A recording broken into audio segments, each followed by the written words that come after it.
आज हम एक ऐसे फल की कहानी जानने वाले हैं जो सुनहरा है, मीठा है और जिसका इतिहास भी कमाल का है। जी हाँ, हम बात कर रहे हैं परसिमन की। ये सिर्फ एक फल नहीं है, बल्कि इसके पीछे हजारों सालों का एक सुनहरा सफर छिपा है। चलिए शुरुआत करते हैं एक बहुत ही दिलचस्प जापानी कहावत से। सोचिए, बस एक लाइन में इस फल की पूरी ताकत बयां कर दी गई है। और आज हम यही तो जानने वाले हैं कि आखिर ऐसा क्यों कहा जाता है।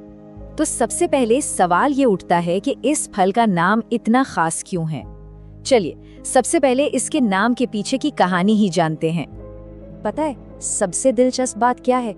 इसका जो साइंटिफिक नाम है ना, वही इसकी पूरी कहानी कह देता है। डायोस्पायरोस, इसका मतलब होता है देवताओं का भोजन। जरा सोचिए, मतलब पुराने जमाने से ही इसे कितना ऊंचा दर्जा दिया गया होगा। तो नाम तो इसका हो गया दिव्य, लेकिन इसका सफर कैसा रहा? चलिए अब देखते हैं कि ये फल अपनी जन्मभूमि से निकलकर पूरी दुनिया में कैसे फैल गया। इसकी कहानी कोई 100-200 साल पुरानी नहीं, बल्कि 10,000 साल पुरानी है। सोचिए, जापान में इसके सबसे पुराने बीज मिले थे। फिर सदियों बाद ये चीन से होता हुआ अपने मॉडर्न रूप में वापस जापान पहुंचा और वहां का नेशनल फ्रूट बन गया। और कहानी यहीं खत्म नहीं होती। 19वीं सदी में ये समंदर पार करके अमेरिका पहुंचा और आज तो ये हमारे भारत के खूबसूरत पहाड़ों में भी अपनी जड़ें जमा चुका है। अच्छा, एक और मजेदार बात बताए।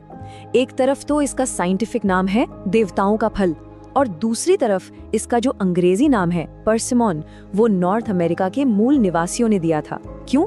क्योंकि वो इसे सुखाकर खाते थे। मतलब ये दिखाता है कि कैसे दुनिया भर के कल्चर ने इस फल को अपने अपने तरीके से अपनाया। चलिए अब एक बहुत ही जरूरी बात करते हैं, एक ऐसी चीज जिसमें अक्सर लोग कंफ्यूज हो जाते हैं। परसिमन की किस्में। क्या कभी ऐसा हुआ है कि परसिमन खाया और पूरा मुंह कसैला हो गया? चलिए आज इसका राज खोलते हैं। तो राज ये है कि इसकी 2 मेन वैरायटी होती हैं। एक है हाचिया, जो दिखने में आंसू की बूंद जैसी होती है। याद रखिए, इसे तभी खाना है जब ये एकदम नरम गूदेदार हो जाए, वरना मुंह का मजा खिरकिरा हो जाएगा। और दूसरी है फुयू, जो चपटी टमाटर जैसी दिखती है। इसे आप सेब की तरह कड़क और कुरकुरा ही खा सकते हैं, है ना सिंपल? ठीक है, तो हमने स्वाद और किस्मों की बात तो कर ली। अब जरा आगे बढ़ते हैं और देखते हैं कि दुनिया के बाजारों में इस फल का कितना बड़ा दबदबा है। जरा इस आंकड़े पर नजर डालिए।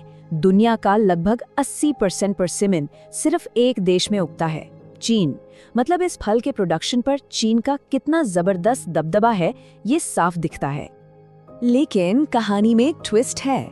भले ही चीन सबसे ज्यादा परसिमन उगाता हो, पर वो सबसे बड़ा एक्सपोर्टर नहीं है।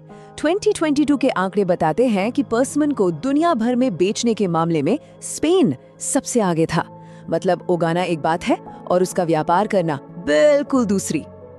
और ये कहानी अब हमारे भारत में भी रफ्तार पकड़ रही है, खासकर हिमाचल की खूबसूरत कुल्लू घाटी में।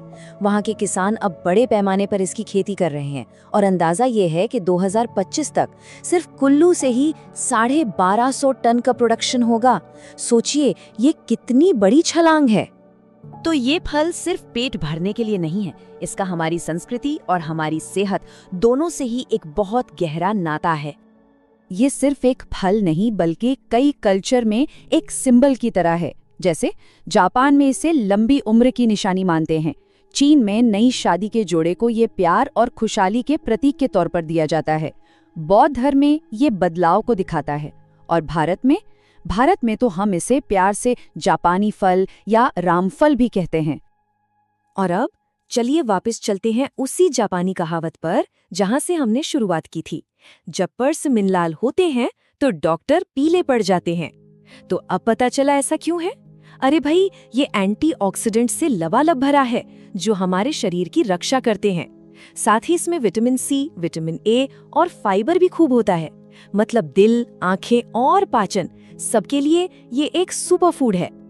तो अगली बार जब ये सुनहरा फल सामने आए तो इसे सिर्फ एक फल की तरह मत खाइएगा। इसकी हजारों साल पुरानी कहानी को भी याद कीजिएगा। ये इतिहास, संस्कृति और विज्ञान का एक बहुत ही मीठा संगम है। और ये हमें याद दिलाता है कि कभी-कभी एक निवाले में भी पूरी दुनिया छिपी हो सकती है।